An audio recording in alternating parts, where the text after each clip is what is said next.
Thursday the 2nd of January 1969, at 10:30 a.m. Victoria Station. Through the turnstile, Alec Vanags departed the train, blending in amongst the families, shoppers and commuters. Dressed in a once neat, now slightly shabby suit, although it was bitterly cold outside, he wiped a bead of sweat from his furrowed brow with a dirt-sodden hand, as pain ripped across his face. His injured back was arched and aching, as with his one good eye red raw with exhaustion and tears. In his arms, he grappled with an unwieldy cardboard box, which was clutched to his chest. Weighing 12 pounds or 5.4 kilos, roughly the same as a sack of spuds, Alec Vanags was a man out of his depth, as although he was famously meticulous when it came to research in military aircraft, faced with the task of disposing of a dead body, or at least part of a dead body, he hadn't a clue what to do or how to do it. I wanted to get rid of it quickly, Alec confessed. So I got the train to Mitcham. I went to some woods near there and realised I couldn't scrape a hole with my hands. So he returned, still carrying the head. With the box too heavy to carry home, he popped it in a 24-hour locker, number 424, and locked it. I was glad to get rid of it. I felt it was evil. But he knew he would have to return to it soon.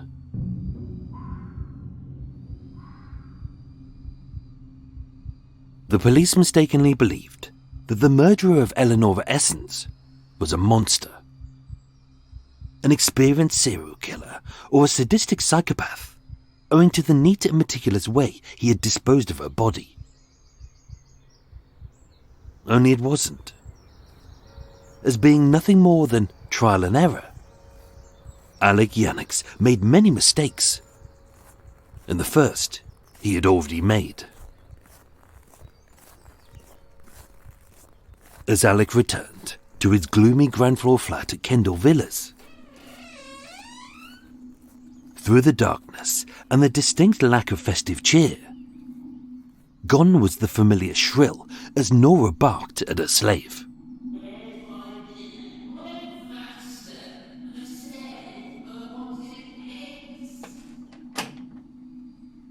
As although now mercifully quiet, he couldn't savour its silence, as between the twin beds, his girlfriend lay, minus her head. So how did he get to this point?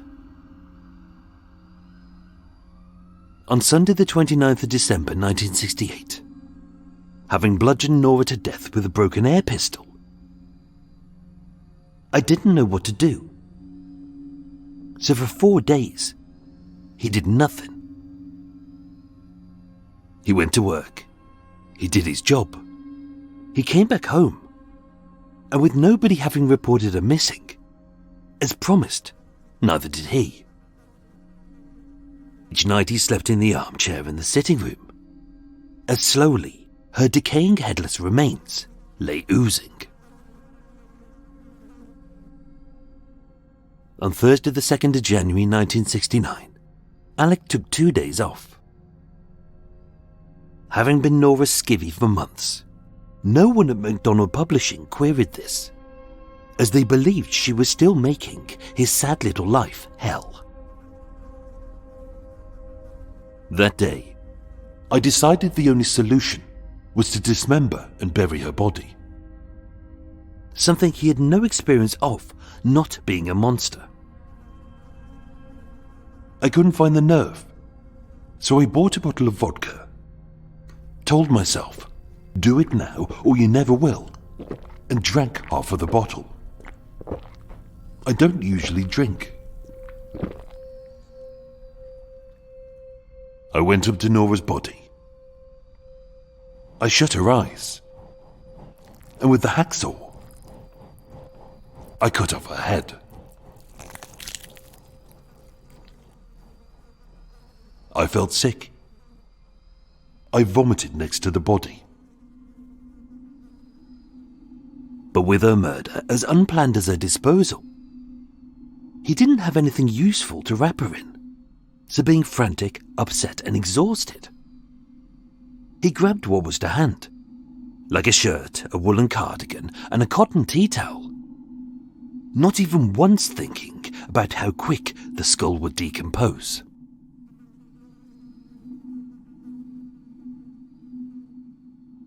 The next day, things were different.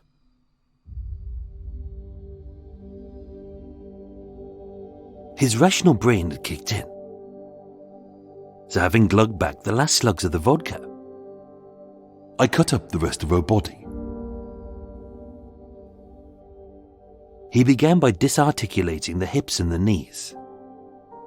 As even with a basic knowledge of biology, everybody knows that once the joints are separated, it would be a lot easier than sawing through bone. After that, like a manual, it was just a case of repetition. I cut off the arms, again disarticulating and severing the joint. I was surprised there was hardly any blood. And with the body divided into portable bits, it would be a lot easier and less obvious to carry across town. On the Chiswick High Road, I went to Woolworths and bought 4 sets of plastic sheets and 3 reels of string. I got some newspaper. One of several old copies of the Evening Standard he kept in his sitting room to light the fire. And I used these to wrap them up. Not a single second of this was a well thought out ploy to cunningly throw off the detectives of his scent.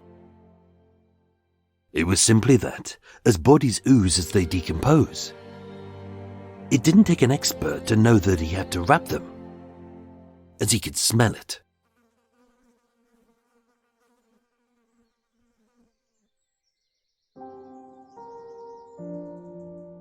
Saturday the 4th of January 1969, 8 a.m, Chiswick. Out of the front door of Kendall Villas, Alec dragged the first bag, which contained her torso. As a small, weak man with a disabled back, with the bag being as big as a 20-kilo sack of coal, but weighing 10 kilos more, even that was a mission for him to carry. I just about managed to carry it up Sutton Lane, but I had to put it down 4 times as it was too heavy. So instead of getting the tube, I stopped a taxi. Where to, Gov? Victoria Station, please. Righto. Blimey, you're not packing light. Where you going? Anywhere nice? But the truth was, Alec hadn't decided. With Mitcham a washout, having only briefly looked at a transport map for the largest patch of green he could see, he had chosen Ashton Woods. Oh, nice. You got relatives there? Yeah, sort of. As a gentleman, Alec chatted to the driver, tipped him a shilling, and wished him a pleasant day. As he dragged the large unwieldy bag onto the concourse of Victoria Station.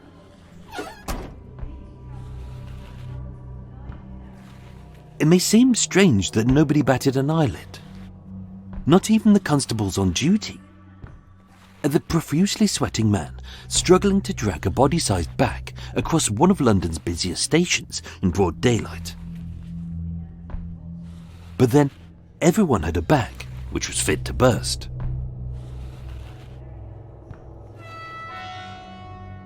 With the legs alone weighing 18 kilos, the same as half of a bag of cement, and the arms the length of 2 cricket bats, and adding an extra 5 kilos to the load. Just those trips to the station took him the rest of the day and knackered him out. And with the flat still needing to be cleaned. Along with the head, he stashed the torso and the limbs in the left luggage lockers, as tomorrow he would bury them.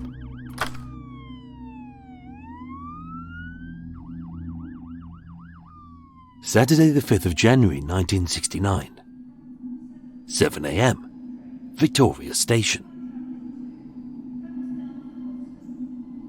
Mercifully, the snow had stopped, but with the ground still rock hard, he strapped the spade onto the side. Dragging the bag to the florist's booth, he then bought a bunch of red roses, but he didn't board the train to Leatherhead. Having done a little more research, I found a bus which ran direct to Ashton Woods. I got a taxi from Victoria Station to Hyde Park Corner, and I asked for a ticket to the Leatherhead Golf Course. Sat on board of a Green Line bus for 90 minutes. As he often did, he was pleasant with anyone who spoke to him. As in the wreck, he stashed the bulging bag containing a torso and hopped off at Paxton Park.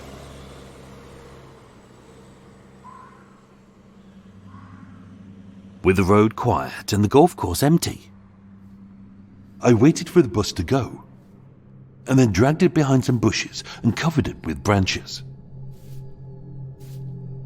being on the cusp of a dense and impenetrable wood with no houses in sight. Having wrapped it in a discarded Hessian sack, he knew for now it would be safe. By noon, he returned to Victoria Station to collect the bag of limbs from the locker and repeated the journey from Hyde Park to Paxton Park. By then, it was getting dark. I dug a grave, which sapped his energy and left his back raw, as with the soil as solid as bricks and the hole crisscrossing with tree roots. He couldn't bury the torso as deep as he wanted to, so each grave was far too shallow. And besides, who would search for a dead woman's body in a dense wood? No one. Except maybe a hungry fox.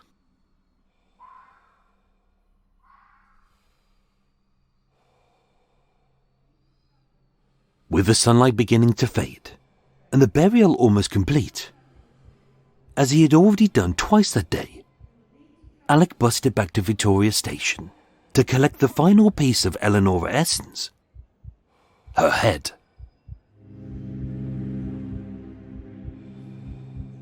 Clutching the key, as he turned the handle to locker 424, it gave a satisfying click as it unlocked. But as he opened it, his heart raced. The box wasn't there. The locker was empty. And the head was gone.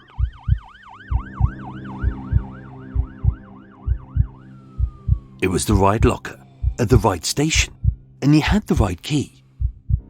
So the only logical answer was that someone had opened it and had taken the box. But who? The police? I didn't know what to do.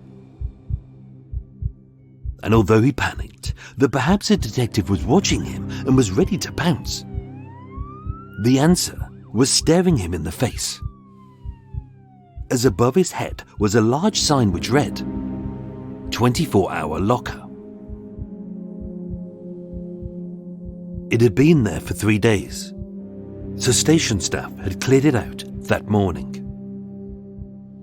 And with the decapitated head either being examined by Scotland Yard or not, I decided, after all of this, I had to go through with it. so going to lost property. He explained his situation. He apologized. He paid the fine. And he got the box back. No one had checked inside or even queried its weight. And with the package already starting to smell, they were just happy to get rid of it. By that time, it was well into the evening, and with the city gripped by a bitterly cold darkness and the buses to Packisham Park having stopped, Alec caught the train to Ewell, but with no taxis there to give him a lift. I walked in the direction I assumed was to the woods, and it took 3 hours until I reached the road.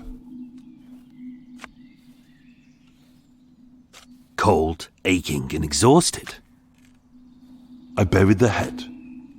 It broke the spade, and I threw it away.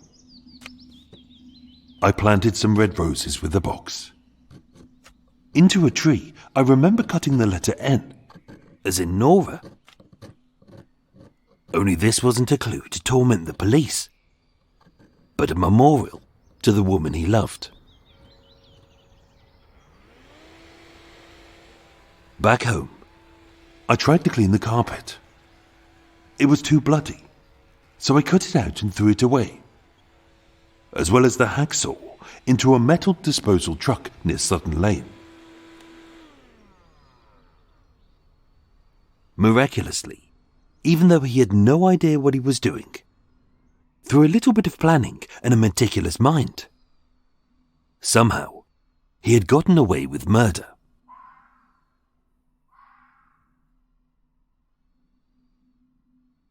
January 1969, Chiswick.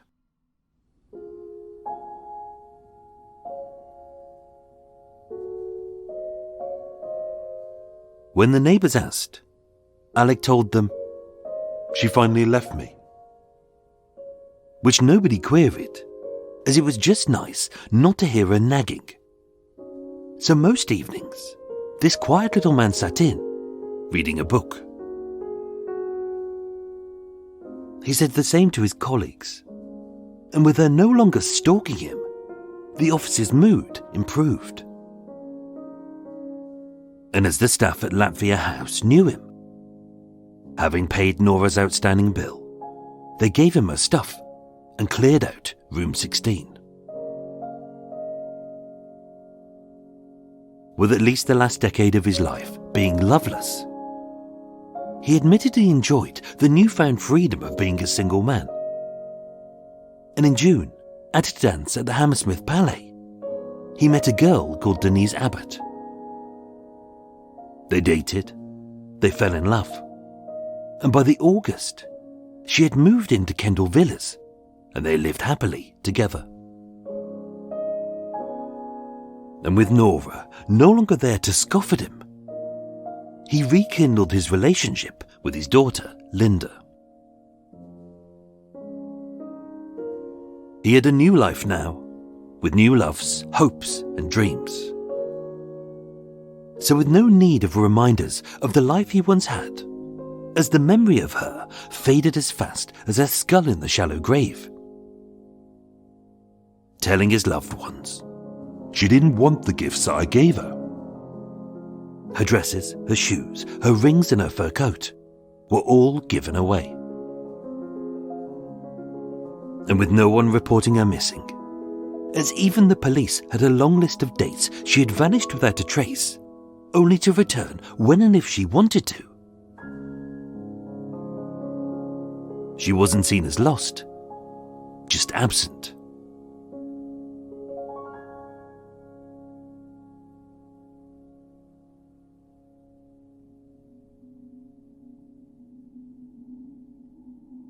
But although she had disappeared from Alec's life, Nora was always present in his mind. In his diary, for Sunday the 29th of December 1969, a year after her death, he wrote, Anniversary. I think very much about N and how it happened. Nightmares. as with a hole still cut in the carpet under the twin beds, as a never-ending reminder of what he had done. Dr. Stracey prescribed him sleeping pills. Alec just wanted to get on with his life. But although she was dead, Nora still taunted him.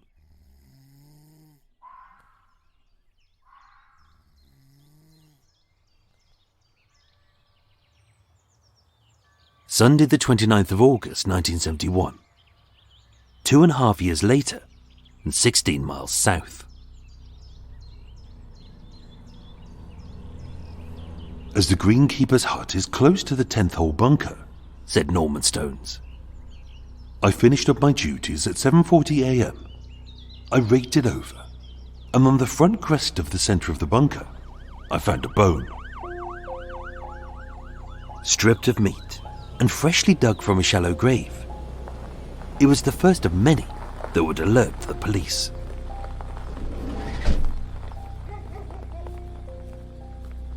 On Thursday the 2nd of September 1971, the news story went national, reporting 2 rings of the vital clue that may identify a woman whose hand and forearm were found at Leatherhead Golf Course. He hadn't removed the rings as it hadn't occurred to him to do so. But with the police now hunting her killer, again Alec cleaned the flat, and this time, with his landlady's permission, he had the carpet replaced. The police were closing in, and he knew it.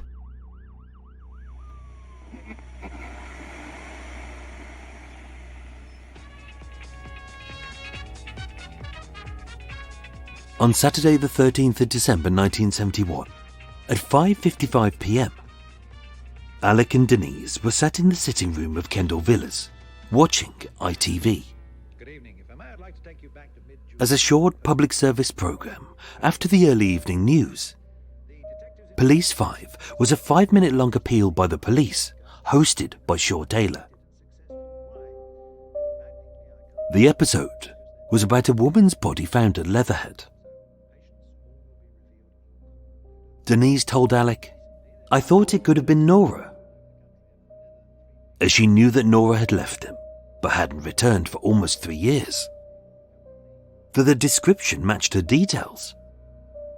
That the artist's sketch looked oddly familiar to the photos she'd seen of her, as did the amber stone necklace of hers, which Alec had given to her. But Alec denied this. With the rings and the dental records leading detectives to Mansfield, even his own family queried if the killer was him, with Linda stating, "My mother asked us whether we thought Alec was capable of such a crime, and she said not, as he's just too docile." Having ruled out their most likely suspect, her violent ex-husband Alexander Essens, the police's next and only prime suspect was the man who last saw her alive. But with no evidence against him, and being meek, moral, and a gentleman, if it was him, they would need to spook him into making a mistake.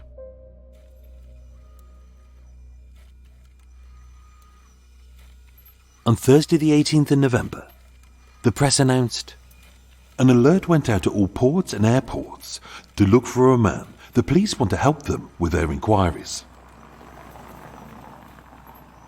That day, Detective Constable Gray kept surveillance on Alec As he left his office on Poland Street in Soho, went to the King's Head pub on Gerald Street, where unusually for such a sober man, he drank 2 whiskies. in Leicester Square, he brought a newspaper, looking at each page slowly. And at a pawnbroker's in Newport Court, he tried to sell Nora's watch. With him suitably nervous, the next day, Friday the 19th, the newspapers reported, The woman, whose dismembered body was found at Leatherhead Golf Course, was named as Eleanor Essence. She lived in Mansfield until 1965 and then moved to London, where inquiries are being concentrated. On hearing that, a monster would have fled. But having lived with the pain of his actions for the last 3 years, Alec could not. In the afternoon, Alec walked into West End Central Police Station and voluntarily gave a statement. Initially, they weren't entirely the truth, as in his eyes, he hadn't committed a murder. With his flat at Kendall Villas examined by a forensics team, a fingerprint found on a bowl in the cupboard confirmed Nora's ID. But with no traces of blood, there was no evidence of a murder at the flat. In fact, as a Latvian refugee who was still traumatized by the war, hidden behind his radio, he had a fully working and loaded pistol. So if he had wanted to kill her, he could have shot her. Only he didn't. On the 11th of January 1972, Alec was charged with Nora's murder in a risky strategy by the police to make him confess, as they knew that their evidence against him was purely circumstantial. They had no witnesses, no blood, no fingerprints, no weapon, no motive, and no crime scene for the murder. He hadn't fled, bragged, or financially benefited from her death. And just as no one could recall him in Victoria Station, Leatherhead, or Ashton Woods, except for the little drinks party in their landlady's flat on Christmas Day, no one had seen Nora. So she could have left of her own accord, as Alex had said.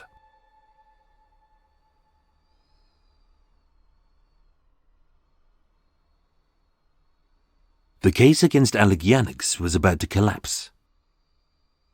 But it was his own conscience which had already convicted him. Plagued by nightmares, and the knowledge that, still loving her, he had denied her a proper burial. The next day, speaking to Detective Superintendent Shemming, Alec confessed, "I've been thinking it over, and I've decided I should tell you what did happen. I killed her. She was horrible to me."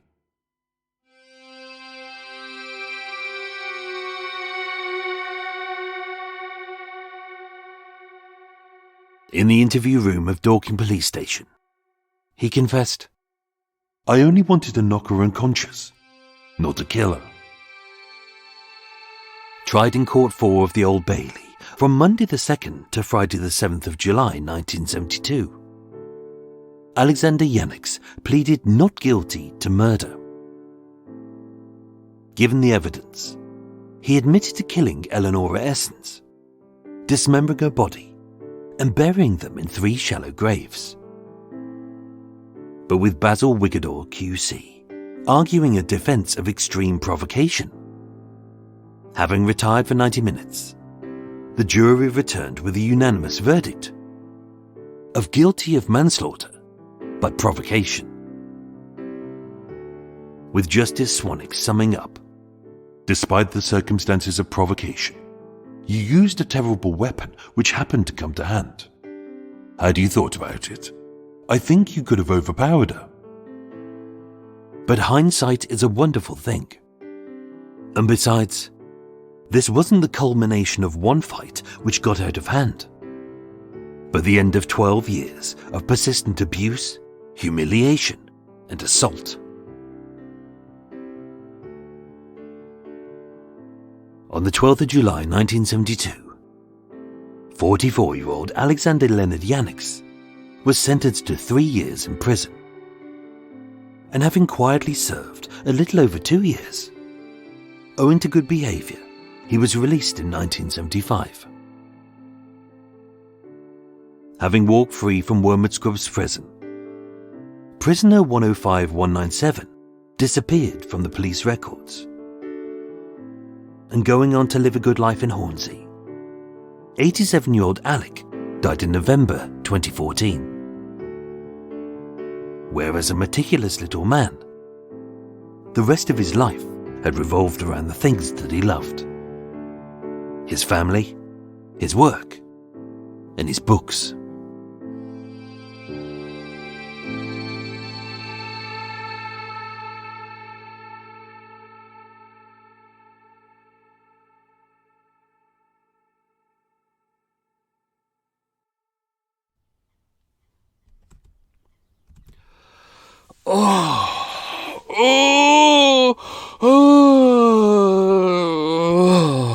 Take your little hat off. There we go. Oh, and then you can enjoy the full surround sound of the parakeets. They've been quiet all day, and then I just pressed record, and then a big flock of the little green bastards turned up and decided to go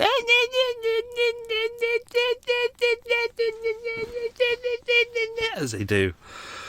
Oh, shoot them. Anyway, welcome to Extra Mile, the unscripted, unedited bit, blah, blah, blah. For new people, why? I still have to say this, like we're 240 episodes in, I still have to, because sometimes people start at the end. But if you're starting on part 4 of Meticulous, what are you doing? Why? You've got 3 episodes, none of this will make sense.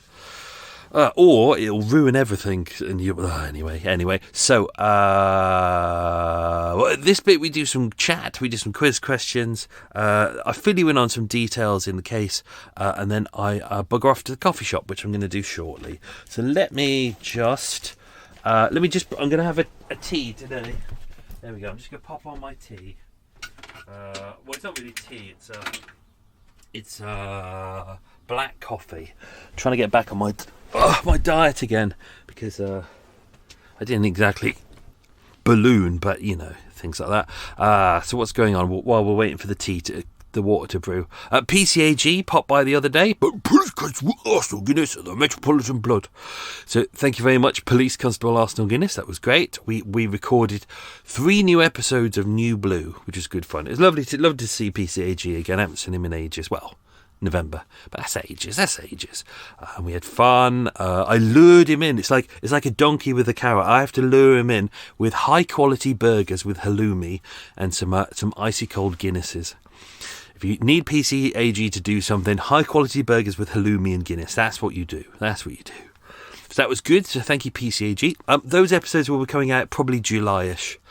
I'm away on holiday in July, as mentioned last week. So I'm going to put them out that week. So therefore I can, those episodes are done. I'd have to think about doing stuff, which is great. It gives me a little bit of breathing space to do research as well. What else is going on? Tomorrow I'm heading off to a mate's party, a mate's 50th birthday, and the dress code is distressed elegance.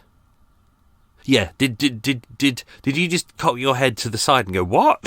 Yeah, exactly. Distressed elegance. No idea. I've got a feeling I'm going to turn up and it will make sense when I get there, because I've Googled it and I don't really understand. I think I know roughly what it is, but I've got a feeling I'll turn up there, and my mate whose party is, I'll turn up and I'll see his costume and I go, okay. So you had the costume already sorted first, and then you thought, should be the thing. It's like when you go to a party and someone goes, yeah, they're specific, and they go, yeah. The theme is mid 1980s violent sci-fi movies, and you go, oh god, that really narrows it down. And then you turn up and they've splashed out on £15,000 brand new RoboCop outfit with all their, and you go, okay, that's why. So yeah, we'll see. It's tomorrow, and normally for fancy dress I would be well prepared for this, but I've spent the last 2 weeks, because we're 2 weeks notice, trying to work out what it is. I've no idea what distressed elegance is. I think I'm going to have to invent a T-shirt, and it's one of those things where you can't even make a joke out of it. I can't even. Yeah. Anyway, I'll work it out. I've got until tomorrow, so I think I know roughly what I might do. Don't forget, if you are a Patreon subscriber, each week, so on a Thursday when this episode goes out, I do Bad Nanometers, which is a little, like 10-15 minute episode that goes out, and I read you things that you won't get anywhere else, some real witness statements or autopsy reports or things like that, which help you with the case. So and they're a bit of good fun. So I hope you're enjoying that, and that's for everyone on Patreon. So doesn't matter what tier you're on. That's a new freebie for everyone. So I hope you're all enjoying it. What else is going on? By the time this goes out, it will be my birthday. Happy birthday, me. Will Eva have got me a present? No. Will she give me some time off work? No. She'll probably add on some duties for me. But thank you to PCAG. He helped me work out what year I am, what age I am, because I thought I was a year older than I was, but I'm not.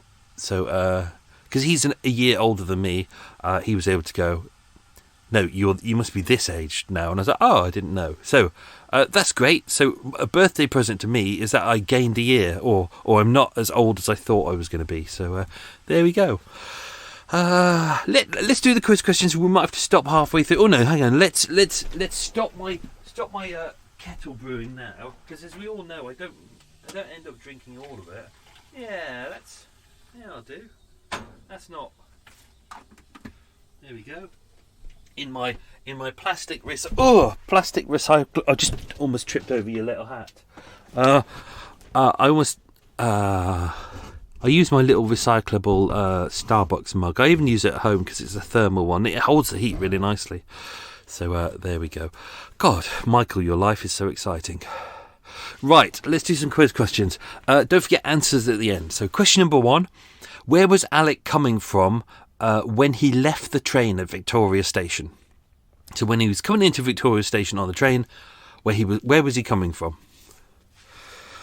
Question number 2: what was the locker number that the head was stored in at Victoria Station? Question number 3: what was the name of the company that he worked for? Question number 4: why couldn't he dig a hole first? So when he first tried to get rid of the head, why couldn't he dig a hole? That's what the question should have been. Question number 5: Question number 5: where did he buy the plastic sheeting from? Question number 6: how heavy were Nora's legs? You can't just say very, you have to give it to me in kilos. Question number 7: what type of bus, i.e. the brand of the bus, took him to Ashton Woods? Question number 8: what bus stop did he get off at to bury the body? Question number 9: how long was the TV show Police 5? And question number 10: who hosted Police 5? So there we go. So the locker, we'll dive into some extra stuff. So the locker at Victoria Station were kind of just, as you come in through the front entrance, they're just to the right hand side. There was loads of them there. They weren't manned. These weren't ones where you had to go in and speak to someone. They were the ones where you put some money in. At this point, it would have been a shilling. So you put a shilling in, you turn it, you get the key. The key. You put your thing in, you turn the locker, and then you take the key with you, and it's valid, as we saw in this episode, for 24 hours. So that was the problem. Is that I can't remember the exact date of. It would have been the 2nd. So he put the head in the locker on the Thursday, and then he took it out on the Sunday. And that's the problem, is it's a 24-hour locker, and they're quite, I don't know how they do it, but they're quite strict with it. They're able to see how long it was being used for. But he wanted to get rid of the head. This was one of the statements that I put in there. He wanted to get the head, he wanted to get rid of first, because he said he felt it was evil. Someone's banging outside. Utter bastard. At least it's not the parakeets. Utter bastards. Yeah. So that was the thing. Because she was lying on the floor, and because her eyes were still partly open, so you could see in the statement later on that he closed her eyes. Her eyes are still open.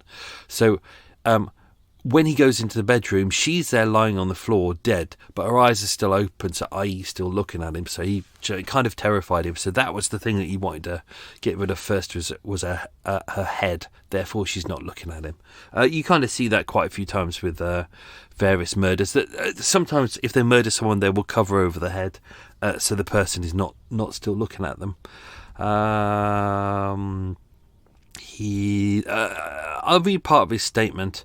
This was Friday the 3rd, so this is after he'd done the head, and then he came back. He said, I cut up the rest of the body. I started with the legs. For some reason, I wanted to preserve the body. I don't know why.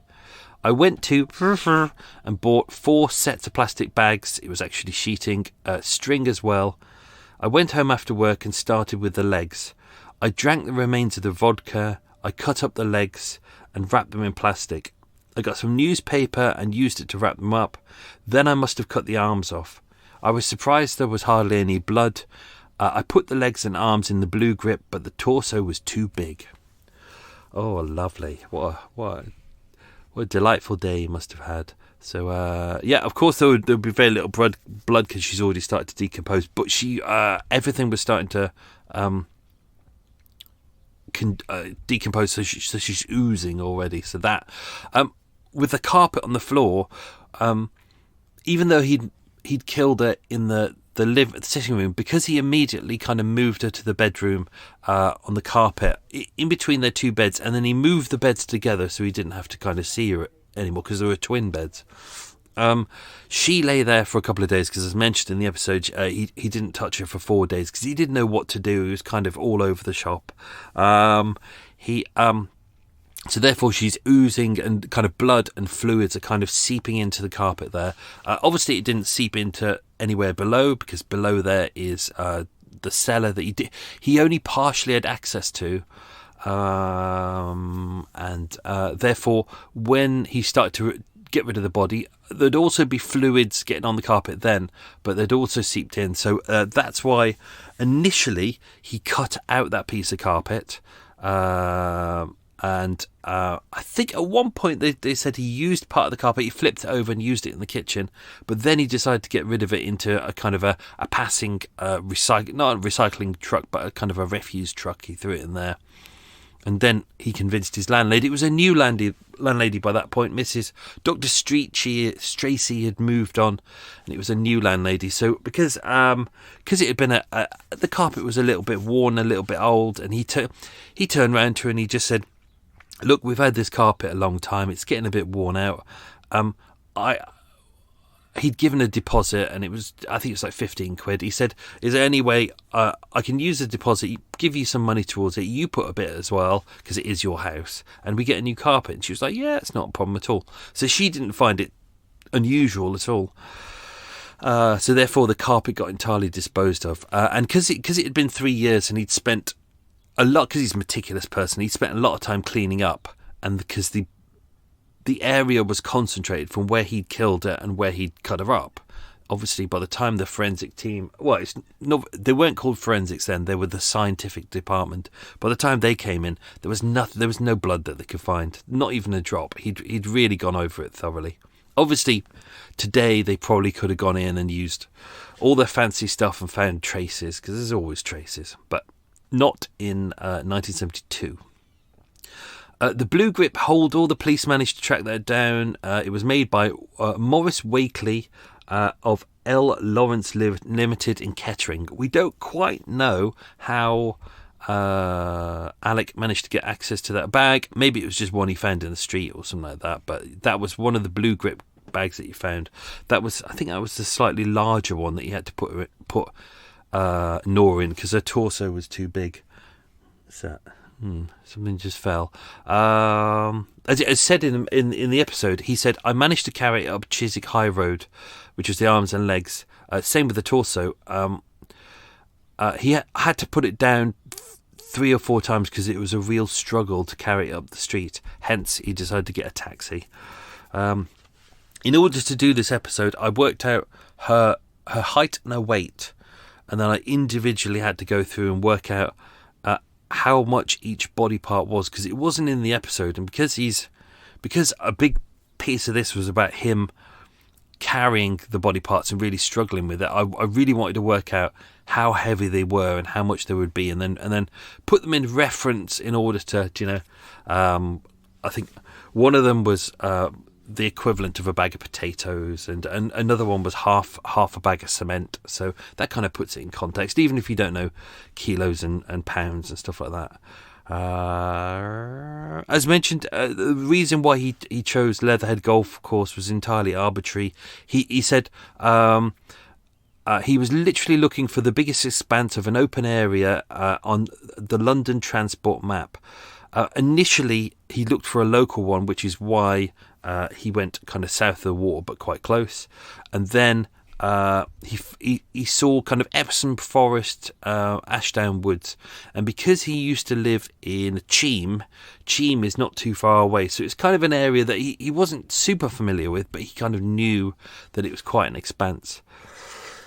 Carrying the holdall, so obviously there's holdall 2. I didn't put this in the episode, but he actually had to repeat use the holdall. So the holdall that he used for the torso, so he delivered the torso first, and then he put it in a Hessian sack. So the Hessian sack he'd found in the woods, it was random. That's why the police thought, oh, is this to throw us off? No, he just literally, he needed the larger carrier bag because it was kind of better for kind of carrying heavy goods in. So he removed the torso, he put it in a Hessian pack that would kind of disguise it, and then he hid it in some bushes, and then that's when he went and collected the arms and the legs, and he could put that in the larger holdall as well, which was they weren't buried in that. Police actually managed to work out later on, he said he'd taken it to a second-hand dealer in the spring of 1969 just off Praed Street. They managed to track it down. They didn't find the bag, but they managed to track it down to a shop called Knick Knack on Bouvier Road in Paddington. And although they had no record of it, they said it's most likely that this is the kind of thing that we would have bought. So yeah, they were kind of happy with that. That's where it had gone. There was lots of pieces of evidence that didn't exist anymore, because don't forget, almost 3 years have passed, but you know, you can only do so much.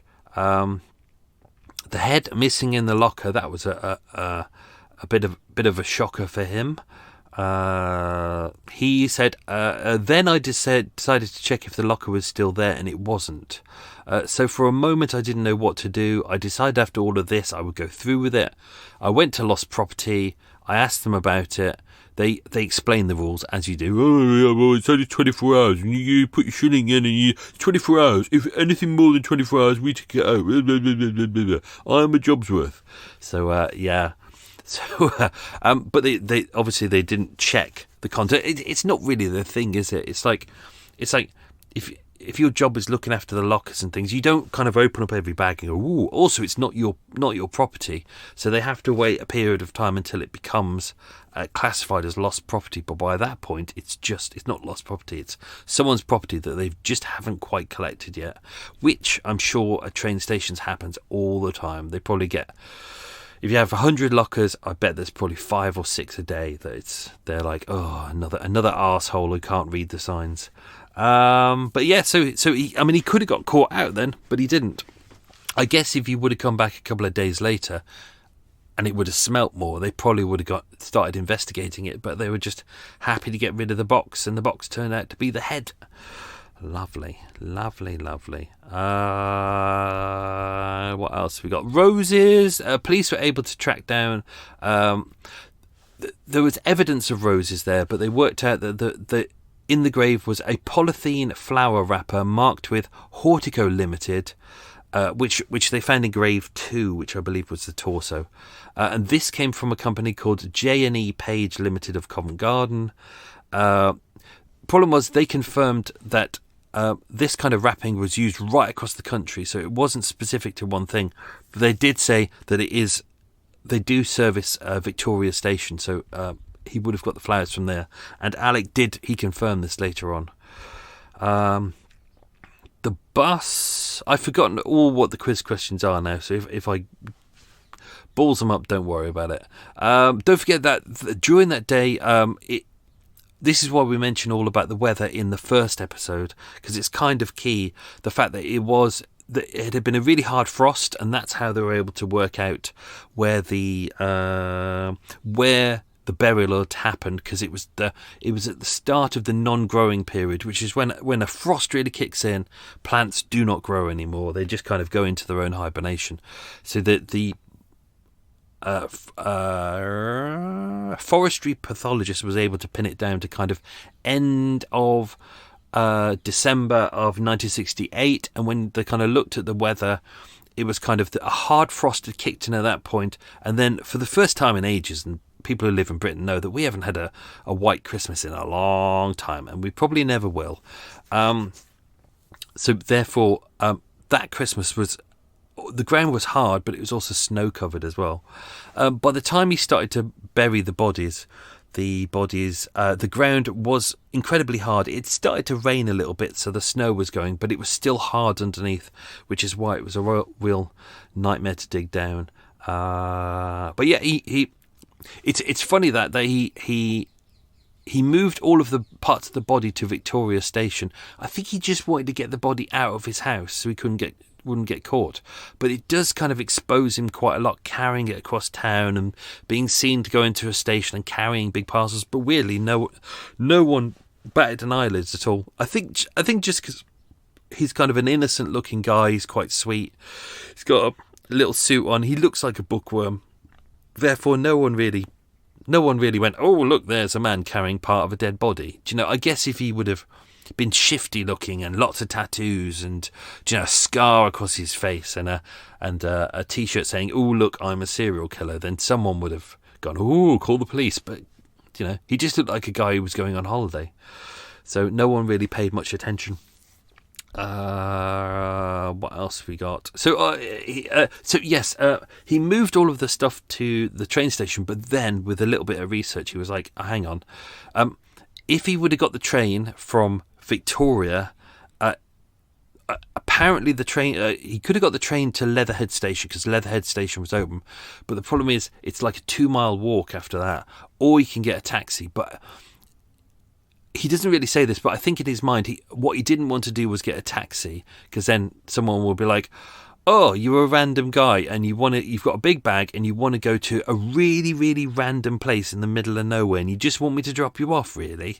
It just doesn't make any sense. So he kind of looked at the map and he's like, oh, there's a direct bus from Hyde Park Corner down to Ashton Woods, right next to the golf course. So, do you know, that makes more sense. It really does.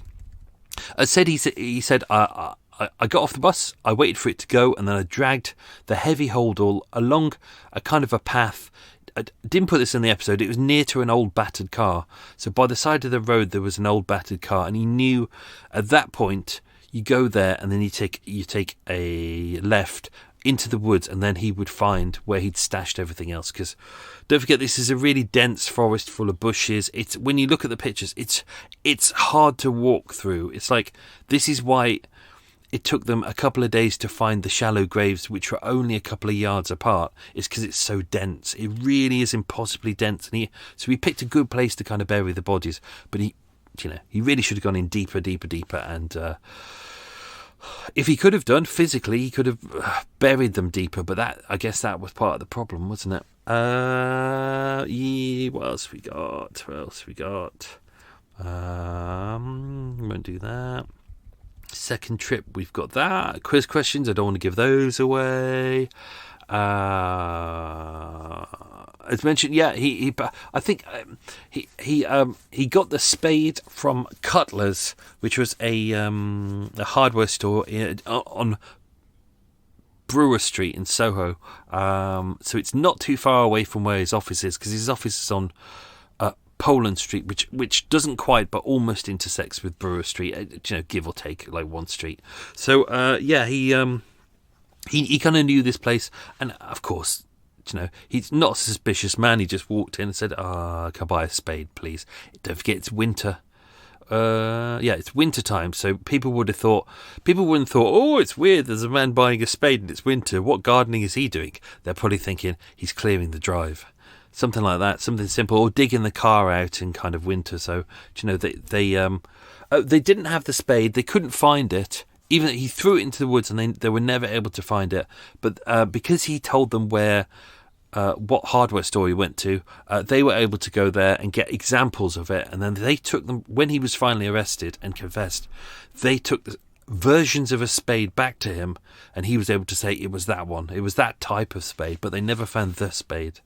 So he did a lot of that. When he finally confessed, he sat down with them and went through everything. He could point stuff out and said, "Yeah, that was the clothes she was wearing, that's the jewellery.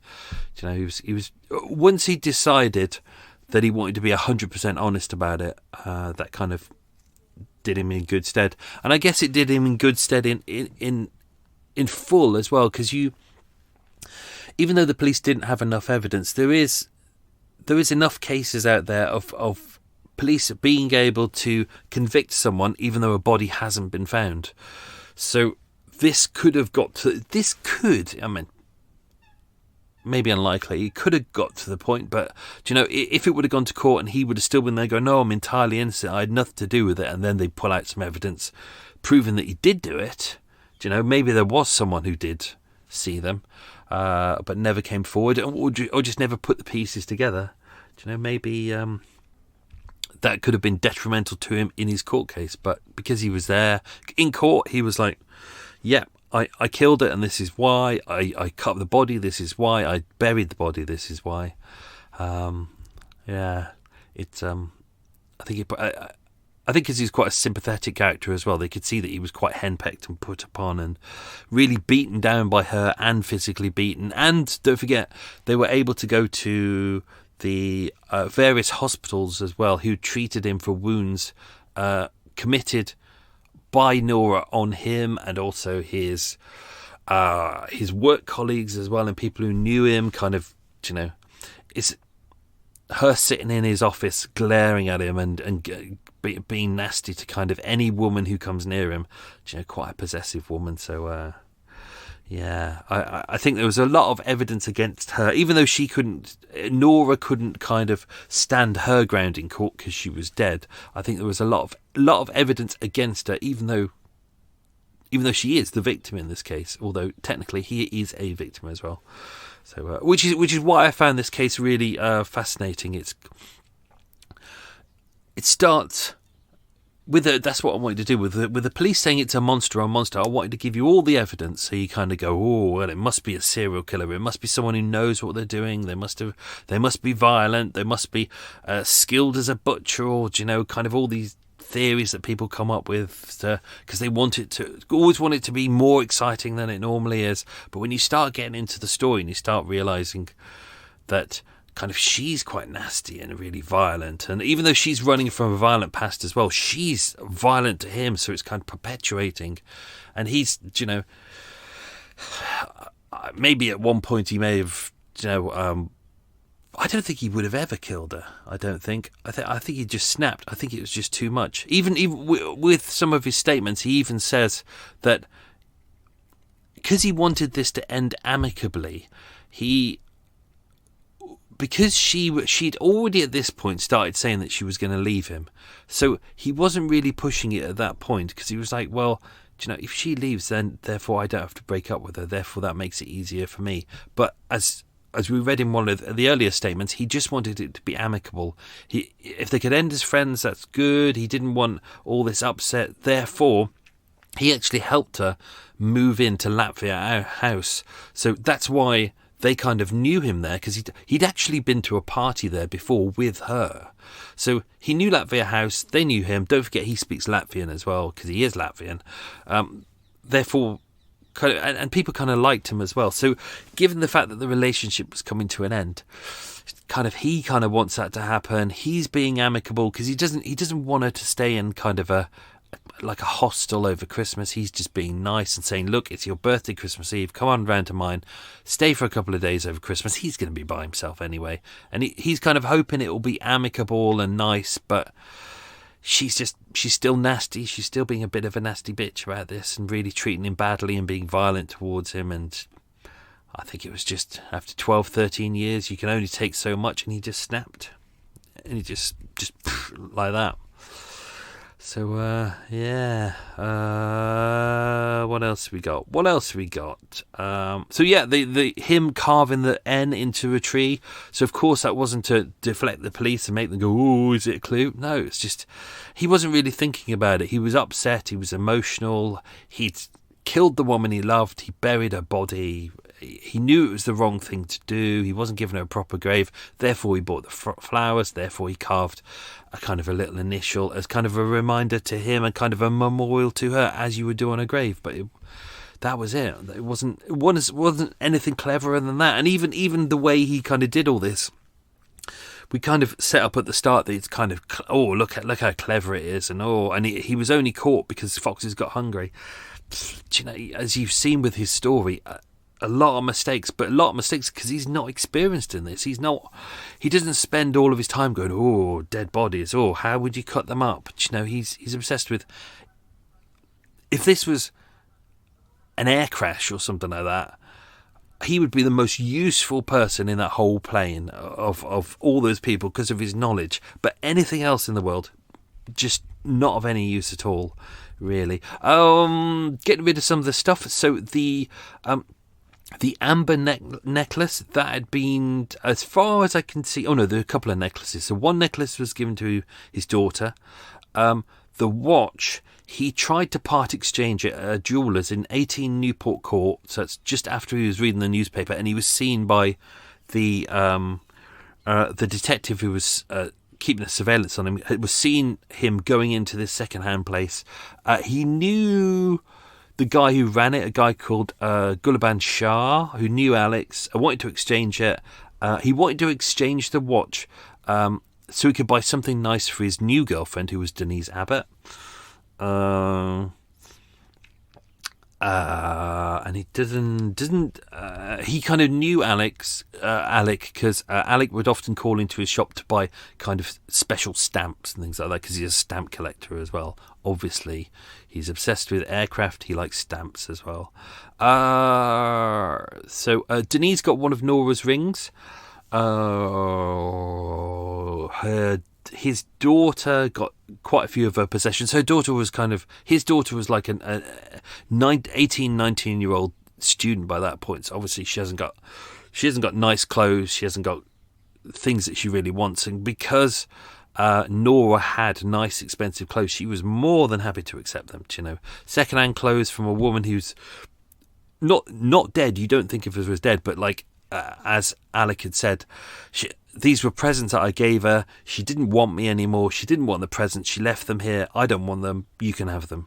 So, and he repeated the story that she's gone off with a rich Greek boyfriend. So because she'd done that so many times before and gone missing all the time, everyone just kind of accepted that.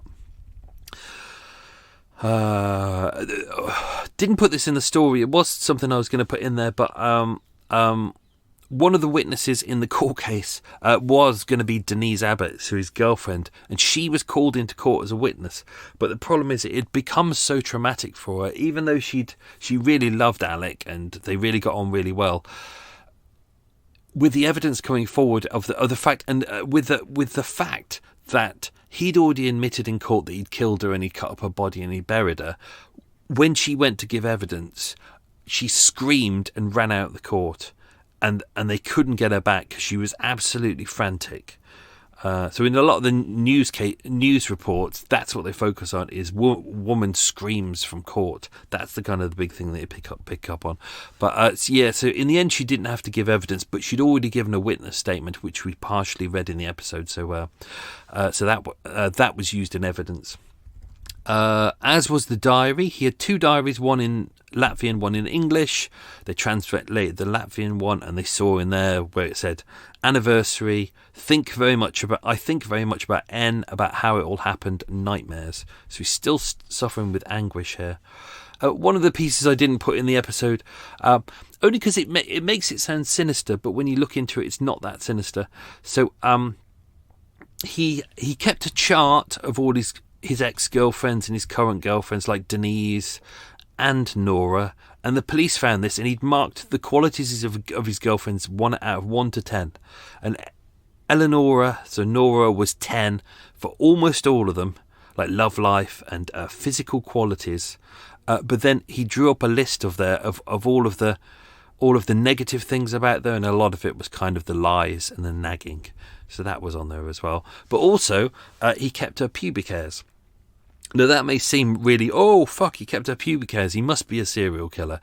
But it's not. When I was kind of reading into this is kind of an old Latvian custom. So if you get into a relationship with someone and you kind of love them, then you get like a tuft of their pubic hairs and you keep it, and that's kind of your thing. There was also references, I didn't put this in the episode either, references to him having a homosexual relationship with a civil servant from the Ministry of Environment. That's in the police files as well, with them suggesting he may have had homosexual longings, but it just didn't seem to make sense in the story, so I didn't put it in. So sometimes things aren't necessary in there. I think I've overran on Extra Mile. I think I've waffled on a lot. So I'm going to do the quiz questions. Sorry if this was a long one. Let's do the quiz questions and then I can FRO to the coffee shop. Right. Question number 1. Where was Alec coming from when he left the train at Victoria Station? It was Mitcham. Question number 2. What was the locker number that the head was stored in? It was 424. Question number 3, what was the name of the company he worked for? McDonald Publishing. Question number 4, why couldn't he dig a hole first? Because the ground was too hard and he didn't have a spade. Question number 5, where did he buy the plastic sheeting from? It was Woolworths. Question number 6, how heavy were Nora's legs? They were 18 kilos. Question number 7, what type of bus, i.e. the brand of bus, took him to Ashton Woods? It was the Green Line. Question number 8, what bus stop did he get off at to bury the body? It's Packsham Park. Question number 9, how long was the TV show Police 5? Well, the clue's in the title, 5 minutes. And question number 10, who hosted Police 5? It was Shaw Taylor. There you go. Keep them peeled. So that's it, folks. Hope you enjoyed that. That was the final part 4. Next week will be a 1-parter. I haven't quite decided which one yet, but they're all researched, so I'll just decide what suits it. Thank you for listening to the show. Have yourself a good week. Stay safe and be good. Lots of love, folks. Bye-bye.